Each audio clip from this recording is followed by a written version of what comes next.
சித்தர் பூமி. ஜோதிடத்தின் பரிணாம வளர்ச்சி ஏஎல்பி ஜோதிடம். இதை படிங்க, உங்க வாழ்க்கை உங்க கையில. அனைவருக்கும் வணக்கம். நான் உங்கள் ஏஎல்பி ஜோதிடர் புருஷோத்தமன், சென்னையிலிருந்து. இப்பிரபஞ்சத்திற்கும் எனது தாய் தந்தையருக்கும் என் அருமை குருநாதர் ஐயா வாக்கியோகி பொதுவுடை மூர்த்தி ஐயா அவர்களுக்கும் என் சிரம் தாழ்ந்த வணக்கத்தை தெரிவித்துக் கொள்கிறேன். இன்று நம்ம காண இருக்கும் விஷயம் என்னன்னு பார்த்தீங்கன்னா, டிஸ்கஸ் பண்ணுற விஷயம் கர்மானா என்ன அப்படின்னு சொல்லிட்டு தான் இன்றைக்கி நம்ம பார்க்க போகிறோம். இந்த விஷயங்களை எங்கே நம்ம தெரிஞ்சுக்கலாம், எங்கே அதை பற்றி நம்ம அறிஞ்சிக்க முடியும் அப்படின்ற விஷயத்தை இன்றைக்கி பார்க்க போகிறோம். கர்மா என்பது பார்த்திங்கன்னா ஒரு செயல். முற்காலத்தில் நம்ம என்ன பிரிவு எடுத்திருந்தோம், நம்ம என்ன ஒரு செயல்களை செஞ்சுருந்தோம் அப்படின்ற விஷயத்தை தான் நம்ம பார்க்க போகிறோம். இது எங்கே நம்மளுக்கு தெரியும் அப்படின்னு பார்த்தீங்கன்னா, நம்மளோட ஜாதகத்தில் தான் இது விஷயங்கள் தெரியும். இண்டிவிஜுவலாக ஒவ்வொருத்தருக்கும் ஒவ்வொரு விதமான ஜாதகங்கள் இருக்கும். அவர் ஜாதக அமைப்புப்படியே அவர் பிறந்து வளர்ந்து அவர் சுக துக்கங்கள் எல்லாத்தையுமே எப்படி அனுபவிப்பார்னு பார்த்தீங்கன்னா, அவரோட ஜாதகப்படி தான் அனுபவிச்சிருப்பார். இந்த ஜாதக முறைக்கு பார்த்தா பல முறைகள் இருப்பினும், நமது ஐயா வாக்கியோகி பொதுவுடை மூர்த்தி ஐயா கொடுத்துருக்க ஏஎல்பி அக்ஷய லக்ன பத்ததி முறைன்னு பார்த்தீங்கன்னா, மிக எளிய முறையில் துல்லியமாக தெரிஞ்சுக்கலாம். நம்ம என்ன விதமான கர்மாலாம் இப்போ அனுபவிச்சுட்டு இருக்கோம், என்னெல்லாம் அனுபவிக்க போகிறோம் அப்படின்ற விஷயங்கள் நம்ம எளிமையாக புரியக்கூடிய ஒரு ஜோதிட முறையை வந்து ஐயா நம்மளுக்கு வழங்கியிருக்காங்க. இதில் பார்த்தீங்கன்னா என்ன விஷயம்னு பார்க்குறோம், இதில் உருமாற்றம் அப்படின்ற ஒரு விஷயங்கள் இருக்குங்க. இந்த உருமாற்றம் அப்படின்னு என்ன அப்படின்னு பார்க்குறோம். மாற்றம் ஒன்றே நிலையானது அப்படின்ற விஷயம் வந்து நம்ம எல்லாருமே தெரிஞ்ச ஒரு விஷயம். இதில் முக்கியமாக பார்த்தோன்னா, இந்த மாற்றம் அப்படின்னு பார்த்தோன்னா, முற்காலத்தில் இப்போ ஒருத்தர் கேட்பார். இப்போது ஒருத்தர் கேட்கணும்னு வச்சுக்கல, உங்கள் ஃபாதர் உங்கள் தாத்தா இருக்கார் அப்படிங்கிற அவர் சொல்லுவார், நம்ம தாத்தா இறந்துட்டார் அப்படின்னுவார். உங்கள் பாட்டி அவர் இறந்துட்டாங்க, அப்பா இறந்துட்டாங்க, அம்மா இறந்துட்டாங்க.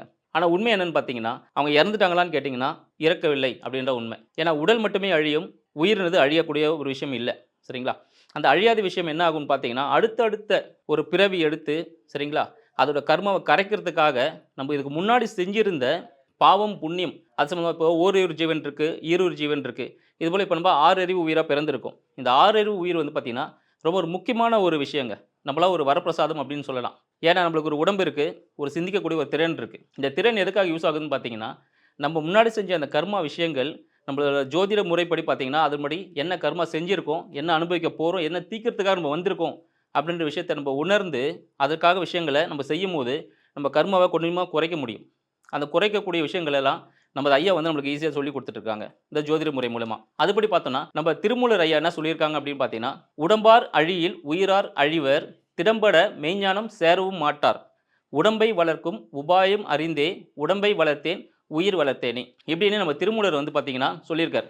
இதில் என்ன விஷயம் சொல்கிறார் அப்படின்னு பார்த்தீங்கன்னா, முக்கியமான விஷயம் உடம்பு தாங்க. நம்ம உடம்பு பார்த்தீங்கன்னா நம்ம உடற்பயிற்சி செய்கிறதில்ல, சரிங்களா, நம்ம உடலுக்கு தேவையான விஷயங்கள் நம்ம கொடுக்கறதில்ல. இதில் பார்த்தீங்கன்னா நம்ம சம்டைம்ஸ் தூங்குறது இல்லை, சரியாக டைமுக்கு சாப்பிட்றது இல்லை.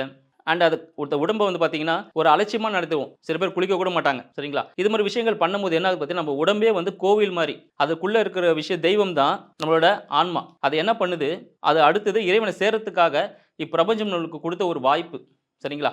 நம்ம உடம்புக்கு பார்த்தீங்கன்னா மெய் அப்படின்னு சொல்லிட்டு ஒரு பேரும் இருக்குது. அது எதனால் அப்படின்னு சொல்லணும்னு பார்த்தீங்களா, இப்போ ஒரு காய்கறி விற்கிறாருன்னு வச்சுக்கோங்களேன், ஒரு கீரை விற்கிறாரு வச்சுக்கோங்க, அவர் எப்படி கூப்பிடுவாங்க, இப்போ கீரைக்காரர் அப்படின்னு கூப்பிடுவாங்க. ஒரு பழம் விற்கிறார், அவர் எப்படி கூப்பிடுவாங்க, இப்போ பழக்காரர் அப்படின்னு கூப்பிடுவாங்க. அதுபோல் நமது உடல் பார்த்திங்கன்னா ஒரு மெய்ன்ற ஒரு இறைவன் இருக்கக்கூடிய ஒரு இடமா இருக்கிறதுனால நம்ம உடம்புக்கு பார்த்திங்கன்னா ஒரு மெய் அப்படின்ற ஒரு பெயரும் உண்டு, சரிங்களா. இதில் இந்த உடம்பை நம்ம நல்லா பார்த்துக்கிட்டால் மட்டுமே அந்த இறைவனை சேர முடியும். நம்மளை கர்மாவை கழிச்சு இறைவனை சேர முடியும். அந்த உயிர்ன்ற ஒரு விஷயம் உடம்புல இருக்கிறதுக்கு இந்த ஒரு சட்டை மாதிரி, நம்ம எப்படி தினமும் ஒரு சட்டையை கழட்டி போடுறோம் அப்படின்ற போல் இந்த ஆத்மா என்ன பண்ணுது, இப்போது ஒரு உடம்புல இருக்குது, சரிங்களா, ஒரு ஏனூர் உடம்புல இருக்குது. அடுத்து என்னாகும், அந்த உடம்புல இருக்க துக்கம் சுகம் எல்லாத்தையும் அனுபவிச்சுட்டு அவரோட பிறப்பு அடுத்த பிறப்பு அவர் என்னென்ன பண்ணாரோ அதுக்கேற்ற மாதிரி பாவம் புண்ணியக்கேற்ற மாதிரி அடுத்த ஒரு பிறவியை கொடுக்குது. இதில் நம்மளோட தாத்தா இருந்திருப்பார். ஸோ தாத்தா உடம்புல அந்த ஆன்மா இருந்திருக்கும், கரெக்டுங்களா. தாத்தா என்ன பண்ணியிருப்பார், அவர் செஞ்ச நல்ல விஷயங்கள் கெட்ட விஷயங்கள்லாம் இருக்கும். அவருக்கு ஒரு குழந்தை பிறக்கும். அவரோட வித்து சக்தி மூலமா அடுத்த ஒரு பிறப்பு, சரிங்களா. அவருக்கு ஒரு குழந்தை. அந்த குழந்தையோட திங்கிங் அதோட செயல்பாடுகள் எப்படி இருக்கும் அப்படின்னு பார்த்தோன்னா, இந்த ஒரு ஃபாதர் இருக்கார் பாருங்க, அவரோட செயல்பாடுகளில் அப்படியே சார்ந்தவையாக இருக்கும். என்ன விஷயம் அப்படின்னு பார்த்தோன்னு பார்த்தீங்கன்னா, இவரோட என்னென்ன செய்கிறாரோ, இவர் நம்ம என்ன திங்க் பண்ணுறோமோ அதுவே நம்ம செயலாக மாற்றக்கூடிய ஒரு அமைப்பில் தான் நம்ம இருக்கோம். எண்ணமே செயலாகும் அப்படின்னு சொல்லுவாங்க, சரிங்களா. இப்போ ஒரு சின்ன எக்ஸாம்பிள் சொல்கிறேன் பாருங்கள். ஒருத்தர் இருக்கார், கண்ணு தெரியாத இருக்கார். அவர் வந்து ஒரு இடத்துல உட்காந்துட்டு இருக்காரு. அவருக்கு வந்து வேலை செய்யக்கூடிய அமைப்பு இல்லை. அப்போ அவர் ரோட்டு ஓரத்தில் அவர் எழுதி வச்சிருக்காரு, எனக்கு கண் தெரியாது, யாராவது உதவி செய்வோம் அப்படின்னு போட்டிருக்காரு. அப்போ அவருக்கு பார்த்தீங்கன்னா எந்த விதமான ஒரு யாரும் பணம் போடலை, சரி கண்ணு எதிராக உட்காந்துருக்காரு அப்படின்னு சொல்லிட்டு. அது ஒரு சின்ன ஒரு குழந்தை ஒன்று பார்க்குது, சரி ஒரு யாருமே ஹெல்ப் பண்ணலையே, ஒரு மாற்றுவோன்னு சொல்லிட்டு அந்த குழந்தை அந்த வேர்டிங்கை மாற்றுது. அந்த அட்டையோட பின்பக்கத்தில் எழுதுது, இன்றைய தினம் மிக அழகானது, ஆனால் என்னால் ரசிக்க முடியவில்லை அப்படின்னு சொல்லிட்டு பார்த்து அந்த போர்டை வைக்கிறாங்க. இதை படிக்கிற எல்லாருக்கும் மனசில் தோணுது, நம்மளால முடியுது, அவரால் முடியலையே அப்படின்னு சொல்லிட்டு. அதனால என்ன பண்ணுறாங்க, அவருக்கு பொருள் உதவி, பண உதவி செய்கிறாங்க. சரிங்களா? அப்போ நம்ம எண்ணம் எப்படி இருக்கும் அப்படின்னு பார்த்தீங்கன்னா, ஒரு நல்ல எண்ணமாக இருக்கணும். நம்ம எண்ணமே செயலா மாறும். நம்மளோட திங்கிங் வந்து பார்த்தீங்கன்னா, நம்ம ஒரு கெட்ட விஷயம் திங்க் பண்ணால் அதுவாகவே மாற ஆரம்பிச்சுருவோம். நல்ல விஷயம் திங்க் பண்ணால் அதுவாகவும் மாற ஆரம்பிச்சுருவோம். அப்போ நம்மளோட திங்கிங் எல்லாமே, நம்ம எண்ணமெல்லாம் எப்படி இருக்கணும்னு பார்த்தீங்கன்னா, ஒரு தூய்மையான ஒரு எண்ணமா இருக்கணும். இந்த எண்ணமெல்லாம் எங்கேருந்து கிடைக்கும்? நம்ம வெளிய ஏதோ ஒரு வேலை செஞ்சுட்டு இருந்தாலோ, இல்ல நம்மளோட ரெகுலர் ரொட்டீன் லைஃப்ல போயிட்டு இருந்தாலோ இது கிடைக்காது. இது எப்போ கிடைக்கும்னு பார்த்தீங்கன்னா, ஒரு ஆன்மீகத்தில உள்ள வரும்போது, ஒரு ஜோதிடம்ன்றது பார்த்தீங்கன்னா, அவ்வளோ சீக்கிரம் எல்லாருக்கும் கிடைக்கக்கூடிய ஒரு பொக்கிஷம் இல்ல. சரிங்களா? ஆனாலும் நம்மளோட ஐயா பொதுவுடைமூர்த்தி ஐயா பார்த்தீங்கன்னா, வீட்டுக்கு ஒரு ஜோதிடர் இருக்கணும் அப்படின்னு சொல்லிட்டு, ரொம்ப ஒரு பெரிய மனப்பான்மை இருந்தா மட்டுமே இதெல்லாம் பண்ண முடியும். ஒரு ஞானிகள், சித்தரால மட்டுமே இதெல்லாம் யோசிக்க முடியும். ஸோ நம்ம ஐயா என்ன பண்ணியிருக்காரு, வீட்டுக்கு ஒரு ஜோதிடர் இருக்கணும்னு சொல்லிட்டு, அதுக்காக அக்ஷலக்ன பத்ததி முறையை ஒரு உருவாக்கி, எல்லா பொதுமக்களுக்கும், நீங்க இந்துவா இருங்க, கிறிஸ்டியனா இருங்க, முஸ்லீமா இருங்க, எந்த மதம், ஜாதி யாரா இருந்தாலும் பரவால்ல. 6 அறிவு இருக்க ஜீவனா இருந்தா போதும். நம்மளுக்கு அத புரிஞ்சுக்கிற திறன் இருந்தா போதும். நம்ப ஜோதிடத்த கத்துக்கலாம். இந்த ஜோதிடத்த கத்துக்க மூலியமா என்ன பண்ண முடியும்? நம்ப விஷயங்கள் எதுக்காக வந்திருக்கோம்?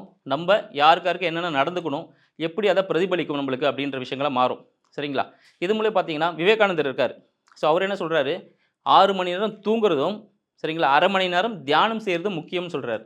ஸோ 6 மணி நேரம் தூங்குறது, 1/2 மணி நேரம் தியானம் செய்றதுக்கு ஈக்குவல் அப்படின்னு சொல்லியிருக்காரு. சரிங்களா? அப்போ ஒரு சிறுவன் ஒருத்தன் கேட்குறான், ஐயா இப்போ 1/2 மணி நேரம் நான் 6 மணி நேரம் தூங்குனா போதுமா? அதுவே நான் தியானம் செஞ்சது ஈக்குவல் ஆயிடுமேன்ட்டு. ஆனா அது மாரி இல்லங்க. ஏன்னு பார்த்தீங்கன்னா, அவர் சொல்றாரு, மூடர்கள் மட்டுமே அப்படி சிந்திப்பாங்கப்பா. ஸோ அதனால அது வந்து ஈக்குவல் ஆகாது.